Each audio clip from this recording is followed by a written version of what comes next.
Today is a softball topic. I was planning on a softball topic when I first tried to record this at 10 o'clock in the morning. It is now 7 o'clock at night. That is 9 hours, and only 4 of those 9 hours were spent in class. I have had all kinds of club stuff to do. This is only my second day of school, so I'm not sure yet. It'll probably be another week or two before I can finally figure out what level of balance I'm going to have between class, clubs, and homework. So all of that is just to say the videos might suddenly up and dry, go away for a while. But as always, school comes first.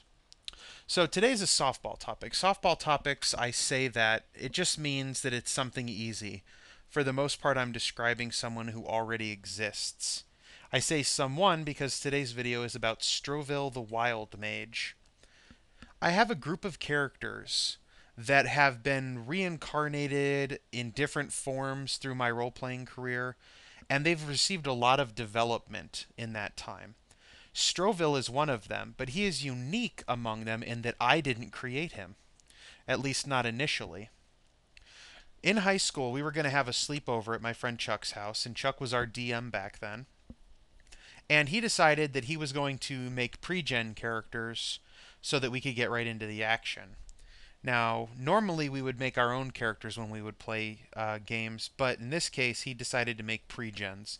So he created all the characters and just handed us the character sheets, and then we started playing. The character that I got was Strovil the Wildmage. He was a human wizard, and this was back in 2nd edition D&D. They had a wizard called the Wildmage, and they had special rules such that they could have these things called wild surges. And when a wild surge happened, you would roll on this random table, and like 100 different things could happen. And they some of them were good, some of them were bad, some of them were questionable. Like one of them could cause your skin to turn blue when you cast the spell, but otherwise everything happened like normal. So I mean, that could be bad, could be good, depends if you wanted to have blue skin. And I know my brother and I believe Pat or Sean was there. And one of them played a gnome cleric, and one of them played a fighter, which was either a dwarf or an elf. I can't remember. And we were traipsing about in this dungeon, and we came across a group of goblins. And the dice apparently hated both of the other players because they were very ineffectual. I think we killed 2 goblins before the other 6 goblins took down the fighter and the cleric, leaving my wizard all by himself. And the thing about wizards in 2nd edition is that at most they tended to have 4 or 5 hit points, which is 1 good hit away from death. So Strovil retreated. I mean, the whole party had retreated back into a corner. We unfortunately didn't know that it was a dead end. And we had to make our stand against these 6 goblins, and the other 2 characters fell. And Strovil, I'm like, how am I going to take out 6 goblins? I was out of spells, so my wizard had to rely on physical fighting, and that's just a bad idea. But I took my quarterstaff, held it in both hands, and I started doing a double attack. So I was attacking with each end of the quarterstaff, so I could get twice as many hits in a round. And the dice must have loved me because I managed to kill all 6 of the goblins and then grab the dead bodies of my 2 companions and drag them back to town.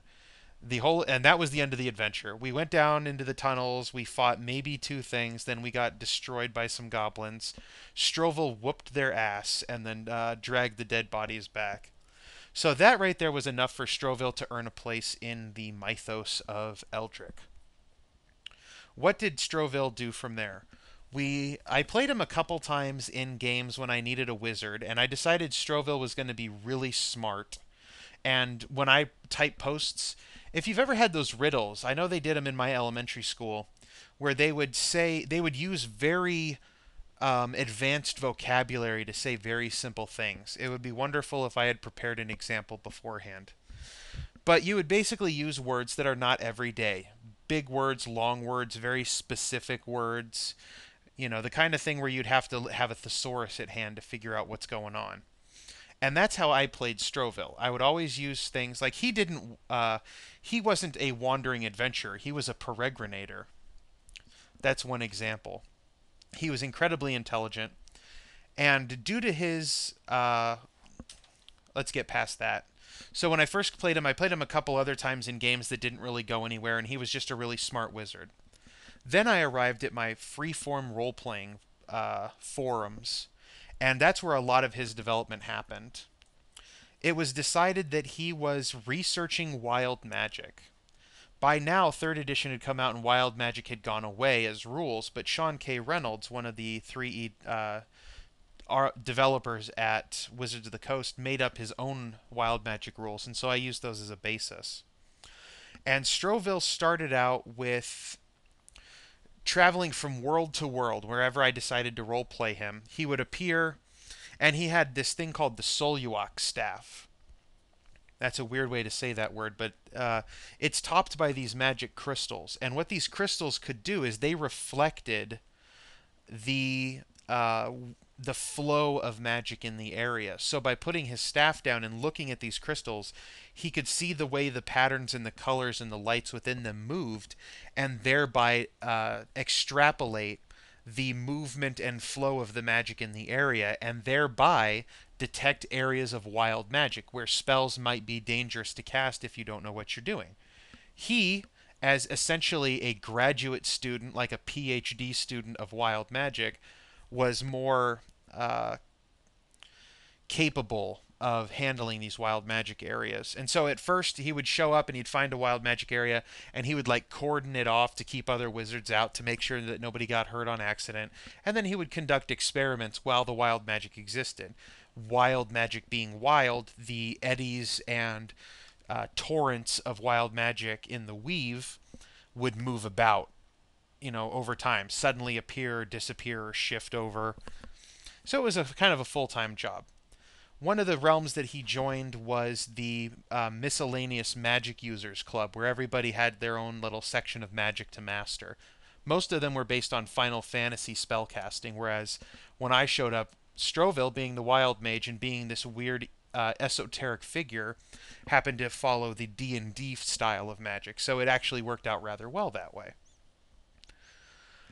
Following that, we ended up at a role-playing realm where I decided Strovil had kind of become a little bit more bitter and jaded, and he had teamed up with an ogre, actually a half-ogre creature named Korg, and they were basically...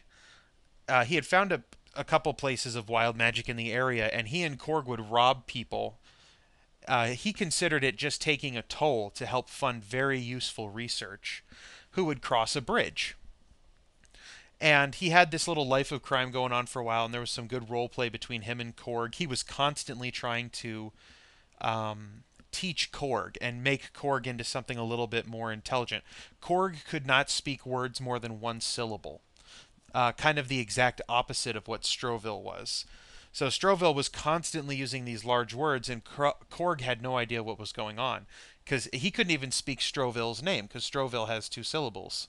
So Strovil just became man. Then after a while at that, he got transported to the Christian role-playing realm, where he got to develop his lawful good side.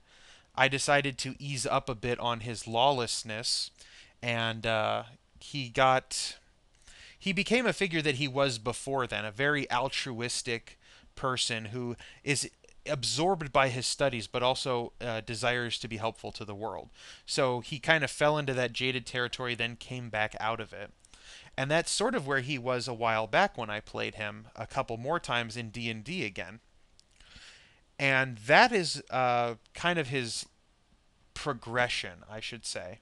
The point to get about Strovil nowadays, right before I get to the final change that has happened, is he's incredibly intelligent. He's completely obsessed with researching wild magic, but he's also a really good person. He loves helping out other people. He just loves to do it while researching wild magic at the same time. And actually, by now, he's the foremost master on wild magic. He had a professor back when he was in the Miscellaneous Magic Users Club. I created a professor for him. And that professor had died. This was all in backstory. And so Strovil was kind of trying to rediscover and yet further his work. And he's succeeded on that by now. So now Strovil, this incredibly powerful wizard, died. It sucks, but he did. Luckily, he died in the Great Library, which is something that I haven't detailed yet. It's based on the Great Library from Avatar: The Last Airbender. There is this. I don't necessarily think it's going to be sunken beneath the sand dunes, but it's a possibility. Regardless, the point is there was a giant library, and it was basically the foremost center of knowledge. It had accumulated the most vast. Why do you say the vastest or the most vast? I believe it's the most vast, but it could be vastest. Most vast. It had accumulated the largest collection of magical and esoteric knowledge. And Strovil was there to try and answer a question about another problem when unfortunately he died. I haven't come up with how he died. If the library sinks beneath the sand, that might have been part of it. But now his ghost haunts this library. And not haunts in a bad way, but haunts in a good way. His soul cannot be released from the library. He's basically stuck there, which kind of suits him fine because he plans to make it all the way through all the books. In the meantime, since his ghost is there, the PCs can establish a relationship with him. This is where I decided when I killed off Strovil, I was making the decision he would no longer be a character for me to play, he would be an NPC for me to use. And so by placing his ghost in this library, it allows him to act as basically the best sage ever. He has this library with all of that knowledge in it, and of course he's intimately familiar with where everything is there.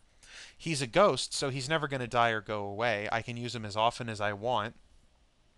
And of course he's Strovil, and I know his personality very well.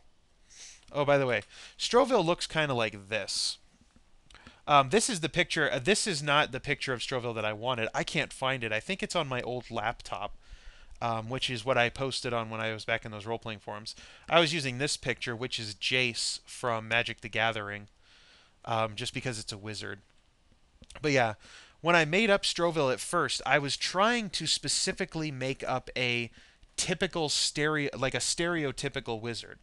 Because I'd never wanted to play a guy in long blue robes with a pointy hat and a big white beard and a staff.